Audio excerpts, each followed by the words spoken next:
Shall we start? I don't think we need microphones in this wonderful space. So Jim and I will just get cracking, and what we'll do is we've got half an hour to talk about Jim's book, The Madness of July. Your first novel, Jim. First piece of fiction knowingly written. I've written things before that turned out not to be true, but I thought they were true at the time, so this is not true in any shape or form. So I will kick off with a few questions, but please be ready to join this conversation. It's a tete-a-tete, and the more tetes, the better. So, Jim, two things. It's set in the 1970s, yeah. And it's set in July. Why the 1970s for a start? Well, I started writing a draft of a political story, and I wanted to write a book, a story that I might want to read, which was my starting point, which seemed a reasonable test. And I started writing it, and I made the mistake of showing it to my wife, who's known to some of you, including Alan, who typically made an extremely sharp point, which was, when is this set? And I said, well, sort of now. And it involved all kinds of things to do with mobile phones and computers and emails and texts and phones left here and there and telling stories and all the rest of it. She said, well, I think it'd be much better if you took it away from all that. And I said, impossible, you know, the whole plot's built in it. But then, as always, having slept in it, I realised that my wife was right. And I took it back to the time when I first arrived at Westminster, which was sort of 77, 78, and the first devolution imbroglio, working for the Scotsman. And I realised that it was an absolute liberation to get away from the mobile phone, the text, the email, the computer, the works. And of course it was a world that I sort of knew, or at least observed for the first time, at a very exciting time in politics. So I got a kind of whiff of the nature of the political game at that time. And in some ways I wanted to recreate it. And so that was the reason for that. And you know, the main protagonist in this was a Foreign Office minister who used to be a spy, a good one, on our side. Apparently a good one anyway. We'll find out in the second book, which goes back rather than forwards, by the way. Anyway, he spent half his time wandering around London trying to find a phone box that works, which, you know, takes us back. My kids think it's extraordinary. Did you used to live like this? How did you get money without things in the wall? You know, all this. So that was it. But you ask a very interesting question, also, Alan, about July. What I wanted to try to get across was the claustrophobic sense sometimes of a political life where you can't help it, but things all come at once. And I've just observed it in people, that quite often it's one damn thing after, David Steele's here and he knows all about this, it's one damn thing after another. And what I wanted to try to catch was that sense of the artificial heat of a number of crises, and actually it's a real heat in a hot summer, probably 76, 77, that kind of thing. And we all remember the summer of 76, don't we? Well, you don't. But and the way it affects how people behave. And just a last point before I ask you to carry on, or let you carry on, is that what really interested me about this, and the reason I wanted to write it, wasn't because I wanted to describe great events. I mean, nobody knows what government this guy's in. I don't know whether it's Labour or Conservative or anything else. I don't really know, you know, what he thinks about politics. What it's about is how people behave when they're leading public lives, but also deeply private lives, not in a disgraceful way. And I'm not using that as a kind of suggestion that there's always a conflict. But you're balancing public obligations and private duties of loyalty. And I recall, as I was saying to Alan a minute ago, a conversation with an American congressman I came to know quite well, who'd read a book I wrote about Blair and Brown, for which I got an MA in psychotherapy. But anyway, that was a joke, sort of. And he said, you know, what people outside the game don't realise is that although it's terribly difficult sometimes if you have a vote on a budget or a vote on a treaty or a bill and you know, some great issue that you have to make a decision on, that can be very tough and very painful and sometimes very damaging. But the real thing which people outside the political game don't realise is that the most difficult thing of all is how you deal with friends and rivals as you rise, because inevitably the pyramid is very narrow at the top and people fall away, and the difficulty of managing your private obligations of loyalty and affection with a public life are immense. And I think it's not a philosophical treatise, it's a story where I want you to turn the next page. But I think that's what it's about. But a lot of the tension is about that, and it crackles with that tension. Well, very nice of you to say so. Public versus Crackling private tension. loyalties. Write that down. It crackles with tension. Yes, exactly. The one quick observation before I ask you further about that. I was talking to Francis Wheen, who'd written great man. he wrote a screenplay for television about about a period in Harold Wilson, toward the end of Harold Wilson's second premiership. And there's a scene in it where he's coming along Oxford Street in his official car, and he forces the driver to stop in Oxford Street, and he jumps out and makes a call from a public phone box, the Prime Minister. And the executive producer, reading the script, said, "You've got to take that scene out, it's not credible." And he said, "Well, why is it not credible? It actually happened, it's in his memoir." And the executive producer said, "Look, our audience will not believe that the Prime Minister didn't have his mobile on him." That's right. In 1975. So people are young in our trade, Jim. People are young. Younger than us. Try to take them back to a different era.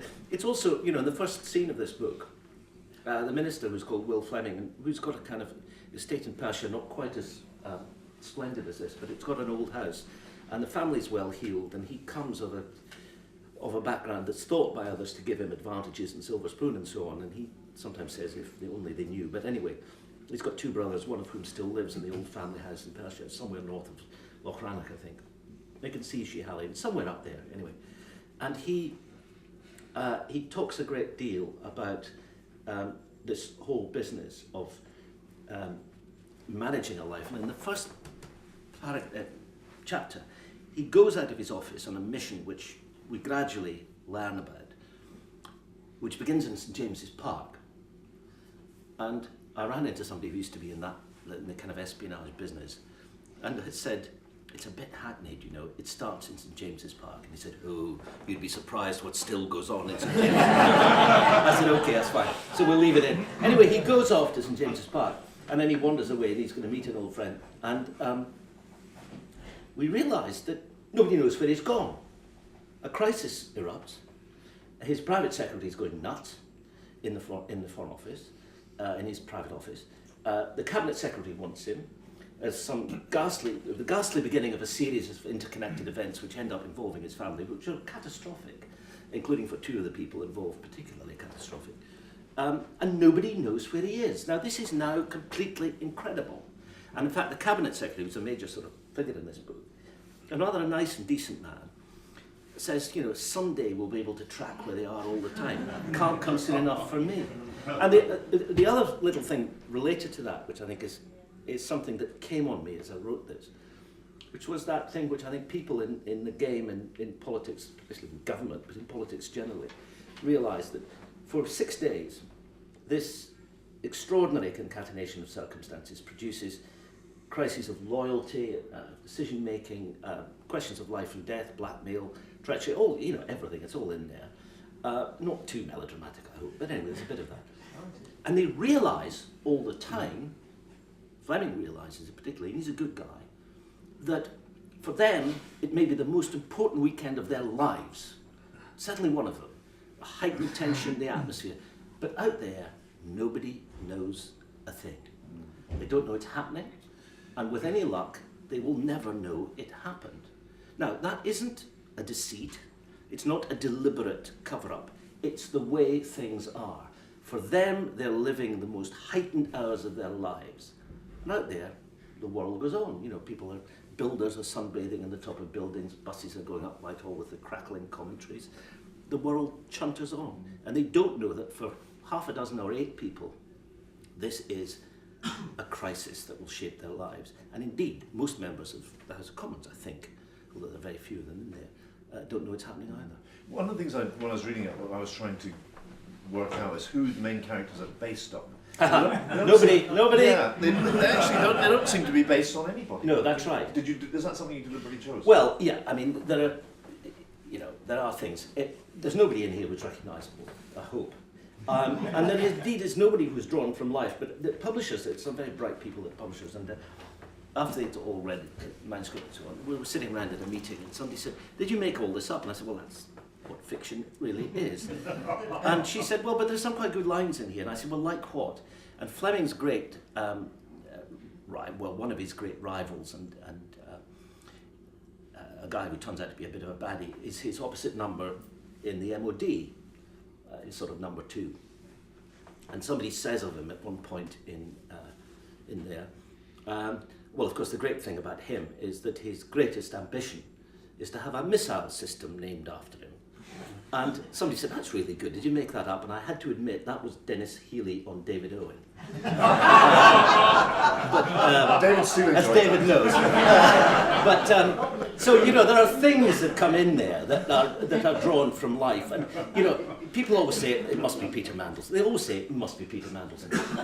But it isn't, I promise you, there's nothing. And I was just trying to create a character who, I used to think it was appallingly twee and pretentious for any author to say, well, I made up this character and he hasn't really told me who he is. You know, and he walks in and I don't really know. I don't know him yet. And someday he'll tell me, oh, come on, grow up. You've created this. He's a puppet on a string. It's true. And I created this guy, gave him some characteristics, began to work. I still don't know where he went to school. I'm trying to work out. And it is absolutely true that they get into you and they start to create themselves. And characters, there's one character in here called Maria, who's an Irish American who runs a kind of spooky thing in Washington. And she just arrived on the scene and she sort of knocked on my head and wanted to get in. And I thought, you're really quite interesting. Hello, where did you come from? And it turns out, you know, she's a really interesting character. Yeah. So what I thought used to be appallingly pretentious and artificial turns out to be, I'm afraid, rather near the truth. Yourself, yeah. Rather near the truth. Let's talk about your many years really at the heart of as a reporter and a broadcast presenter, at the heart of Britain's political life. Say a bit more about this tension between public ambition and private loyalty, and what are the most, apart from Brown and Blair, of course, which you've done a book on that. Yeah. What are the give me some key moments where you were struck by a leading political figure who was torn between what he needed to do publicly and what he wanted to do privately. I mean, that conversation between David Cameron and Michael Gove, that must have been. It must have been terrible. You know, Brown Blair is obviously the kind of epicenter of this area of study. And, you know, I often wonder what would have happened if Blair had done what so many people were pressing him to do, which was to sack Gordon Brown. And the argument on the other side always was, well, you would have this brooding Iago figure on the backbenches, you know, who would be intolerable and it would destroy your premiership. And a lot of people now say that it would have been the one thing that could have, I mean, I think there are other reasons for the Blair reputation being in the place that it is at the moment, obviously, but, you know, it would have changed history. You asked for a specific, I don't know, what I would say in answer to your question is this, that I come from a place which begins by adopting a sceptical attitude, obviously, to what people in politics say, but not at all a cynical attitude. I still believe that most people go into it for, broadly speaking, good reasons. And if you think of a spectrum which goes, you know, from utter venality at one end to a kind of Quakerish altruism at the other, there are a few people at both ends of those spectrums, of that spectrum, but Guy, few. Most are somewhere in the middle, and sometimes they get drawn one way or the other, usually towards venality in some minor way. But I'm not at all cynical about it, and I think the struggle to keep yourself committed to the things that you went into the game for, whether it's something as simple as serving constituents, or an ideological frame of mind, or a desire to change one thing in the way we organise ourselves, are still strong, but I think quite often they're pulled off that path. And I think you get a lot of sadness and a lot of weariness. And the thing that struck me most, actually, is a very human thing, which was, you know, when I worked on The Scotsman, watching Scottish MPs, just how destructive a life it is for a lot of people. You've got to be quite strong to keep that going. And, you know, so many people, you know, fell by the wayside in various ways, you know, marriages or drink or whatever it happened to be, usually drink, but whatever happened, it was actually quite tough and quite destructive. And I think it's not surprising that in politics and in the Westminster family, a lot of that was kept inside as a kind of family secret about how destructive it is. And now we've got this kind of telltale world where, you know, you can't have any lapse or it's splashed over wherever it is. And I think It's that's got worse, slightly hasn't sad. It's got much worse. And I think the openness, you know, the thing that worries me most about it, I mean, just as an observer and as a voter and as a citizen, is that I think the awful danger is that you get into a situation which, you know, was always used as a hammer to beat the Clinton White House. I mean, not unreasonably in some respects, was that you get government by overnight opinion poll, or government even worse now by Twitter, so that, you know, no decision can be taken without, it's like going and consulting the oracle, or the chicken feathers or the bones in the plate. What do? We can only do it because this is what the latest poll shows, and there's a blip of 1%. And the pressure not to make a decision because you believe it's right and it's the long-term decision doesn't mean that people don't resist that. They do from time to time. But the easy course is so much easier, and you end up just becoming a cipher for pollsters. And what people don't realise is that the minute you do that, the public recognise it for what it is. And that's why, it seems to me, you get the rise of what you might call anti-politics, which, you know, sort of libertarian politics, whether it's the Tea Party or UKIP. They're all the same, in which, you know, a world in which conspiracy theorists can flourish, in which there's an absolutely cynical view of politics, in which, curiously, of course, they also adopt this absurd idea of some sort of direct democracy, where we should have a referendum on everything. Can you imagine? We've got this one. Can you imagine having a referendum on everything?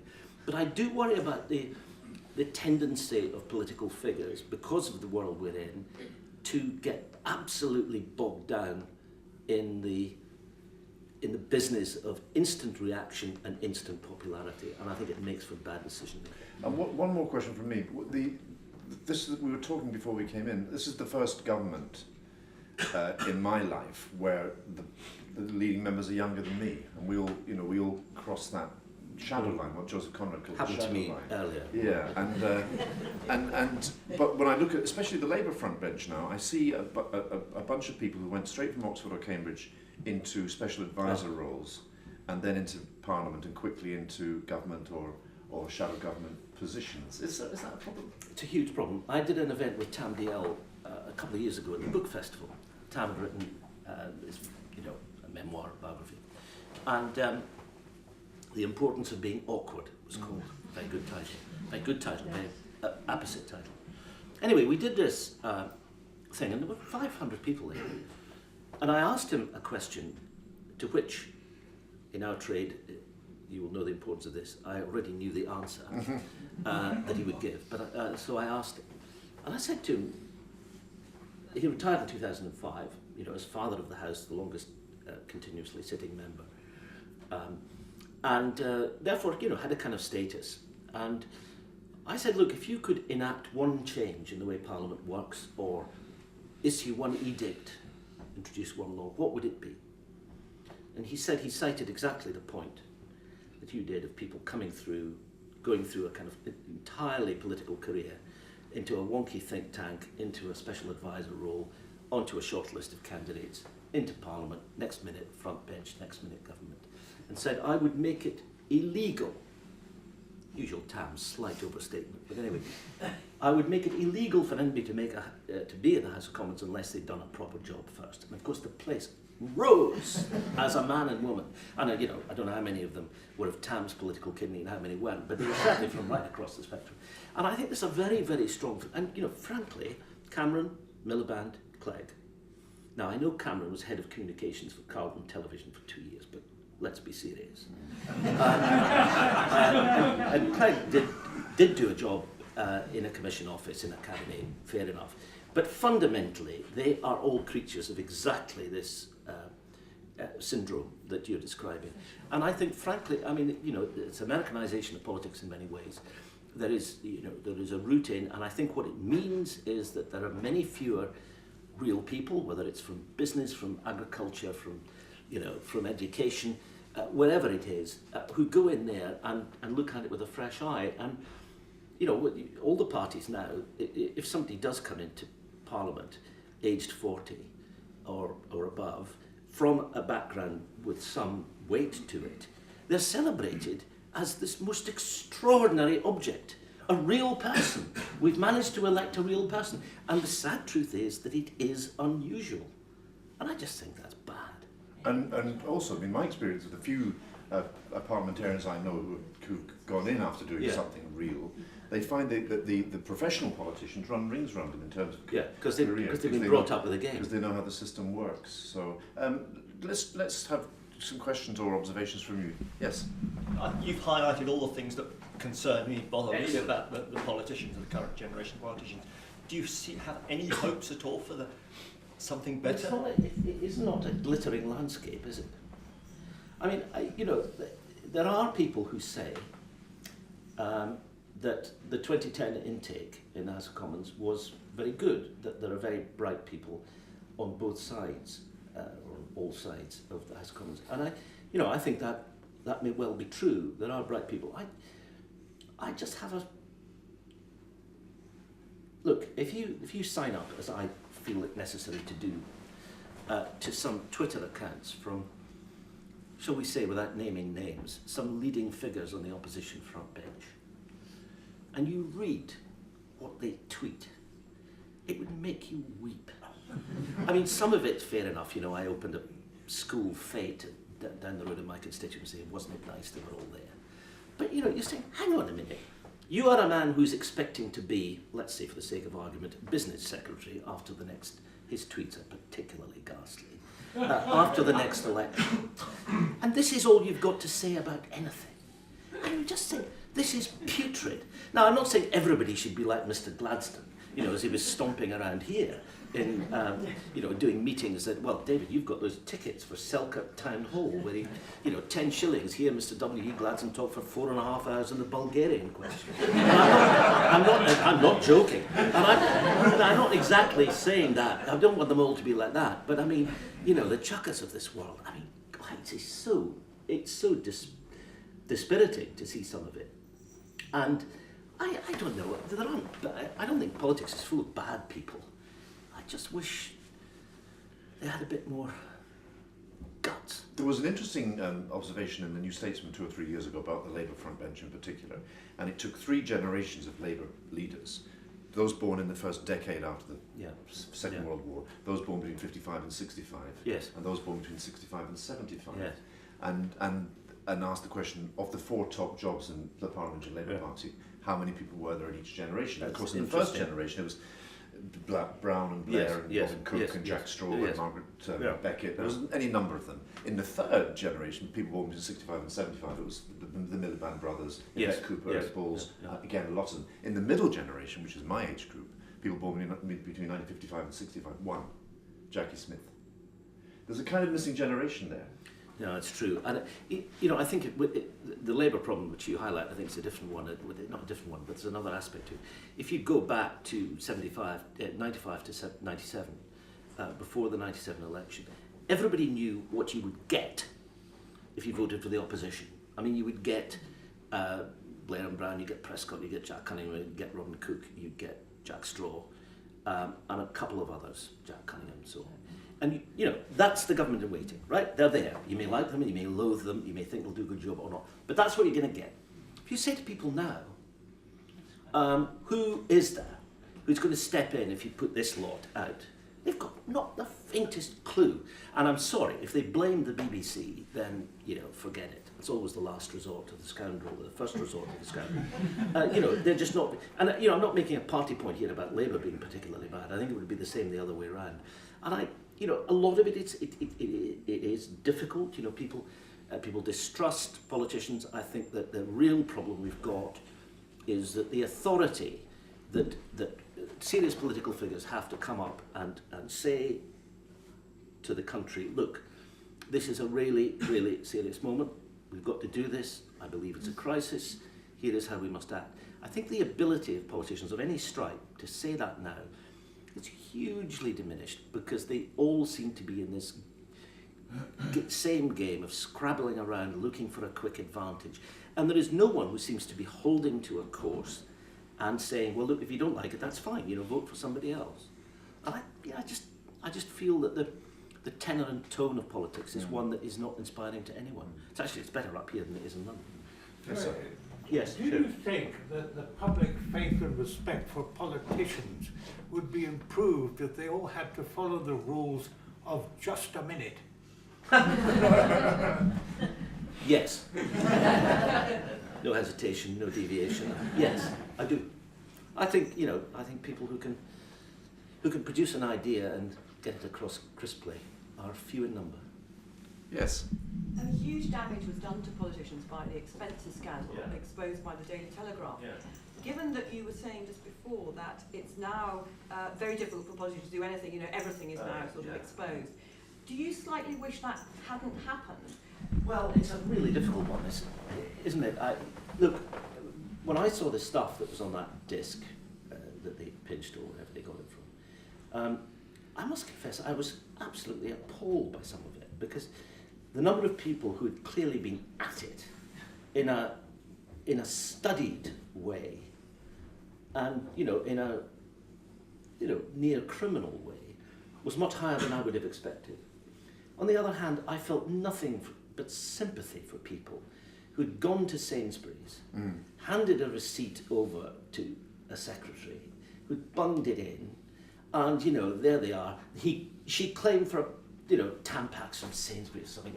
We know what happened. This is just not. That is not. There was no corruption there. There was a loose system that had outlived its ability to handle the situation. But I think there was stuff there that I'm afraid did have to be. Some of the second home stuff was ghastly, and you can't say that should be covered up. But I think the effect of it has been absolutely appalling. But it's interesting, there was already a readiness to despise politicians when that story broke. Yeah. There was an appetite for it. I ran into Angus MacNeil, the SNP Yes. MP, who's a neighbour of mine in London, on a Friday evening. I said, what are you doing in London on Friday evening?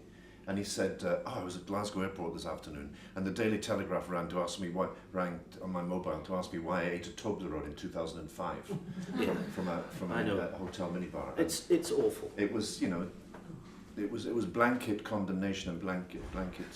Any other questions about Jim's going to have two here. Here. I get the impression that politicians get coaching on how not to answer questions. They do. That they're told, don't bother with the question, put across the 3 points you wish to make regardless of the question. Do you think there's any hope, Jim, that might change? Because I think this is one of the things that brings politicians into most disrepute. I agree with that completely, Kieran. Obviously there is a lot of coaching. I'm sometimes asked, or often asked, why do we interrupt so much? And with some people, if you don't interrupt, you know that they would be going on at 9 o'clock. But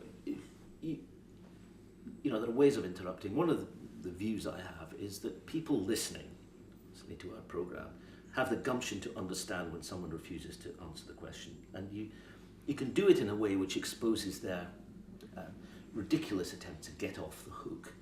And people understand that. I don't have to shout at them to tell them that. But it is very irritating. Look, there are people around. Ken Clarke is, now sadly out of the cabinet. Any civilised person would want Ken Clarke in the cabinet. Who just are breaths of fresh air when they come on and say, maybe we got that wrong. Yeah. Or, I've changed my mind. Yeah. I've changed my mind! Keynes said, when the facts change, I change my mind, what do you do? When you get, actually David Miliband, who's very weak in many other ways actually, but as a performer, but he was really quite good at that. And Charles Clarke, also went out for kind of ridiculous reasons from the Blair cabinet, or at least not very credible reasons. He was always willing to sort of take on an argument on the air and say, well, maybe, but you got these people who come on with absolute certainty, and I think it's really worrying. But I just think our job is to make sure that they continue to come on, and people will recognise it for what it is. And I still hold to that. My problem is that with sort of 24-hour news and that extraordinary kind of rattling agenda of instant comment, you get that it's like business decision making. It's all short term and none of it's long term, and that in the long run is bad. Can I tell you a quick story about questions? I was walking down Morning Side Road in Edinburgh about a year ago, in the dark, in the dusk. One of the nice things about being radio rather than television is that you're not recognised so often. Although, you know, sometimes your voice is sometimes a problem. I went to a show on the Fringe the other day called Jeremy Hunt and Other Solecisms, and I went in. Sadly, I was recognised by the cast. Anyway, it doesn't matter. I was walking down the road, and a man weaved out of licensed premises, and he said, came up to us and he says, "You're that man from the radio." Oh, here we go. So I said, "Well, no." And he said, "Now I've got a question for you." So that's very nice of you. He says, "Not for you, but to ask somebody." So I said, "That's very helpful, sir." You know, he says, "The next time you have that man on from UKIP, you ask him a question from me." So I said, "I'll be delighted to." He says, "Here's the question." He says, "Does he park his car in a garage or a garage?" And I thought, well, I went on my way and he wove back into licensed premises, and I thought, that's a very wise man. Anyway, there we go. That's what the public want to know. Yes, Jim's exactly. got to go to another event now. Please thank James Naughtie. Thanks, mate.